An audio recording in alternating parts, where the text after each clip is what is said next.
నన్ను వచ్చి అడిగారు నువ్వేం చేస్తున్నావు అని. నేను సబ్బులు అమ్ముతా సార్ అని చెప్పాను. ఇప్పుడు ఒక పిల్లని ఇవ్వాలంటే మా ఎదుటిలో ఎవరికి ఇస్తారు? ఆయనకి. వాస్తవం మీరైనా వాళ్ళకి ఇస్తారండి. ఇప్పుడు మాట ఏనండి, ఓ ఊళ్ళో 10,000 మంది జనాభా ఉంది. కార్లు ఎన్ని ఉంటాయి ఆ ఊళ్ళో? 100, 200, 400 వేసుకో. షాంపులు ఎన్ని ఉంటాయి? షాంపులు ఎన్ని ఉంటాయి?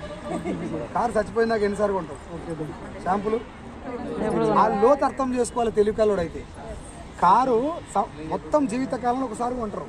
ఆడు ఒక్కడు కొంటే ఇంకో 10 రూపాయలు 20 రూపాయలు వస్తాయి. అలా చచ్చిపోయిందాక నేను అదే కారు తీసుకొని మురవాలి.